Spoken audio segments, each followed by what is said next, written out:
Bom, pessoal, nossa aula de hoje é uma continuação direta da aula anterior.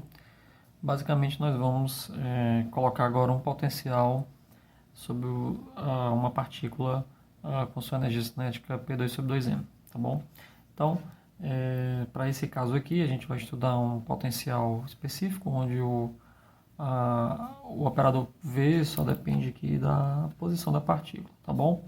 Que é o caso mais comum que acontece nos problemas de mecânica clássica, né? Até em mecânica quântica também. A gente sempre tem um potencial quadrado, um potencial, uma barreira de potencial, né? Um oscilador harmônico, o átomo de hidrogênio, todos eles dependem simplesmente da posição da partícula, tá bom? Então as equações de movimento de Heisenberg são novamente dxh dt 1 sobre h cortado, comutador de x h com hamiltoniano, tá bom? E o do operador P, a gente tem dt 1 sobre h cortado, o comutador de P com hamiltoniano. Eu vou começar com o operador x dessa vez, né? Então, basicamente, o que a gente tem? A derivada em relação a x, h cortado, dt, né? Vai ser 1 e h cortado, como forma a gente já viu, né? A gente pode desmembrar esse comutador como sendo o adaga, o comutador de x, na representação de Schrödinger, né? Com h com hamiltoniano e o U, tá bom? Então quem é esse rapaz aqui? O comutador de x na representação de Schrödinger com hamiltoniano é P2 sobre 2n mais um potencial que depende só de x, né?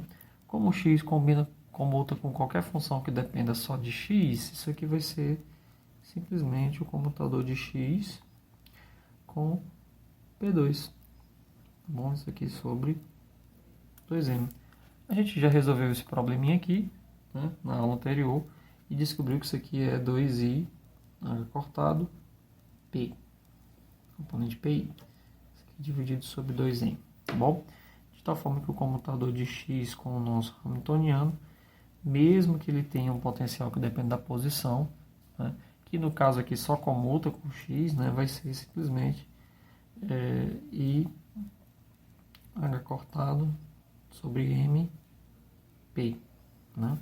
Com isso, se a gente voltar para cá, nossa equação de Heisenberg fica com dx h dt, né?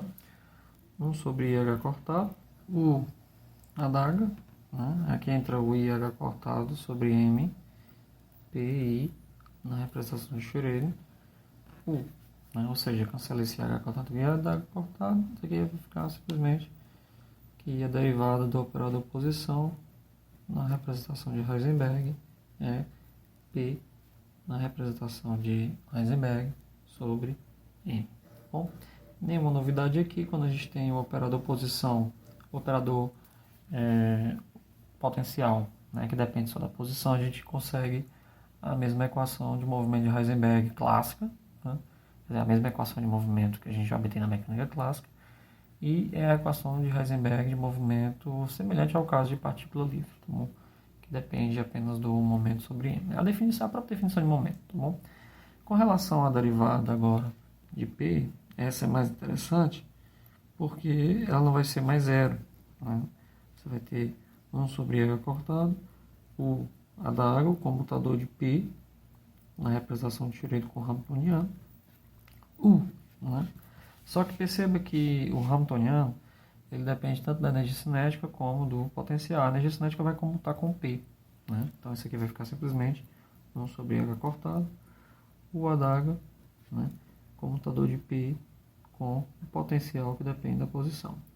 Aí a gente vai usar um resultado da aula anterior que a gente obteve, né? A gente fez de forma análoga e mostrou, ou pelo menos induziu, né, de que o computador de P com o potencial V de x, por exemplo, qualquer função de x, né, é simplesmente menos i h cortado, d de x de v de x, tá bom? Com isso a gente chega à conclusão que a derivada do momento na representação de Heisenberg é o que? esse menos IH cortado vai embora com esse IH cortado, fica um negativo aqui, e a derivada, né, no caso do potencial, na coordenada x do operador posição na representação de Heisenberg, né? Ou seja, se você estiver prestando atenção, isso aqui também é uma equação que a gente obtém na mecânica clássica, né? Basicamente a segunda lei de Newton, né? Ou seja, dp/dt é a própria força, que é o gradiente da derivada do potencial, né? Tridimensionalmente, isso aqui vai ser o negativo do gradiente do potencial, né, na representação de Heisenberg. Então, por exemplo, se a gente tirar a derivada segunda aqui do operador posição na representação de Heisenberg, a gente vai tirar também a derivada primeira, no caso do operador momento, na representação de Heisenberg, né? Mas a derivada do operador momento ela já está aqui, então isso aqui vai ficar 1 sobre n, né? O negativo de dv de x dx na representação de Heisenberg. Ora, o que a gente tem agora? M dx dt2 vai ser o negativo da derivada do potencial, que é uma equação clássica, né? Que é justamente a nossa segunda lei de Newton, né?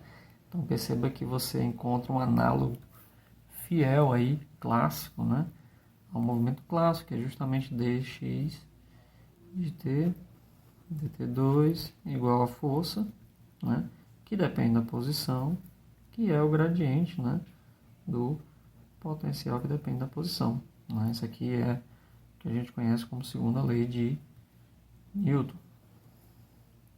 Tá ok? Então, é interessante que todas as equações de movimento que a gente obtém na representação de Heisenberg, a gente acaba caindo nas equações clássicas de movimento, tá bom? Agora, o que acontece? Isso aqui é o que acontece com o operador, ele obedece à equação clássica, né? O que acontece agora com os valores esperados do operador, né? Para calcular o valor esperado, a gente precisa definir um estado quântico. Então, na representação de Heisenberg, o estado quântico alfa de t, né, ele não muda. Ele é simplesmente igual ao alfa de t0, né, porque perceba que ele muda só na representação de Schrödinger, que é igual ao alfa de Schrödinger, tá bom? Que é invariante. Tá ok? Então, se ele é invariante, eu posso calcular justamente o valor esperado. Então, o que acontece com o valor esperado? Então, o valor esperado de d dx de Heisenberg, né, em alfa de 0 de Heisenberg vai ser igual a 1 sobre m, valor esperado de P de Heisenberg no estado quântico de Heisenberg, né? Ora, se ele é uma constante de movimento, não depende do tempo, né? Ou seja, se ele é invariante em relação ao tempo, a gente tem que t dt, o valor esperado do operador x na representação de Heisenberg com o estado inicial de Heisenberg, né? Ele é 1 sobre m, o valor esperado de P de Heisenberg e alfa de 0 h. Tá bom? Isso significa o quê? Isso significa que os valores esperados, certo? Aparentemente obedecem às equações clássicas.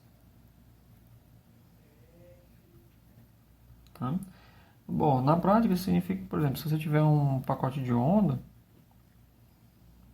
independente de como esteja a incerteza da posição, né, o fato é que o valor central aqui, né, que é justamente o nosso valor esperado, né, que é a média, digamos assim, do operador, ele vai se movimentar com as equações clássicas de movimento, tá bom? Mesmo que a incerteza seja aumentada ou diminuída, dependendo de como a propagação do seu pacote de onda, mas esse pico central aqui, tá certo? Ele se move classicamente. Então esse ponto aqui vai se mover, né, como se fosse uma partícula clássica, como se fosse uma entidade clássica, tá ok? Para a gente ver melhor isso daí, a gente vai fazer um cálculo com o momento. Se você, por exemplo, tirar a derivada aqui segundo, né, como a gente já fez aqui, do operador x na representação de Heisenberg, a gente mostrou que era a derivada, né, de x de v, tá bom? Na representação de Heisenberg. Se você tirar o valor esperado aí, usando os mesmos argumentos, né, que no caso aqui é a equação do momento, né, é a força, né, a gente vai chegar à conclusão de que d2 de t, do valor esperado de x, retirado aqui no estado quântico zero de Heisenberg, né, é o negativo do valor esperado, né, da derivada de x, v de x, né, tudo isso aqui na representação de Heisenberg e do estado quântico inicial de Heisenberg, né. Essa relaçãozinha aqui, que mostra que explicitamente o valor esperado obedece a uma equação clássica, né, é o que a gente conhece como teorema de Ehrenfest. Né? Ehrenfest ele encontrou esse teorema aí em 1927, que mostra explicitamente que, apesar do pacote de onda ter uma incerteza, né, e essa incerteza aumentar ou diminuir com o desenvolvimento desse potencial aqui, porque se for livre a incerteza aumenta, a gente já viu, né? Mas eventualmente a incerteza pode diminuir, tá bom? Da posição, desde que você aumente a incerteza do momento, tá bom? Dependendo do potencial. Mas de toda forma, os valores esperados obedecem a equações clássicas. Assim, né, podemos afirmar categoricamente, né, que os valores esperados, ok, que podem ser o máximo central de um pacote de onda, ok, eles se comportam, se movimentam, né, como partículas clássicas sujeitas a V de x, né?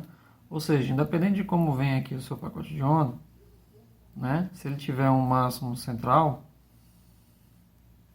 tá bom? Um pico, então independente de como ele vem o pacote de onda aqui, né? Se ele tiver um máximo central, independente de como esteja a incerteza também, né? O que importa é se ele encontrar, por exemplo, um poço, né, uma barreira de potencial, tá certo? Isso aqui seria o nosso V de x, né, que é o potencial que depende da posição.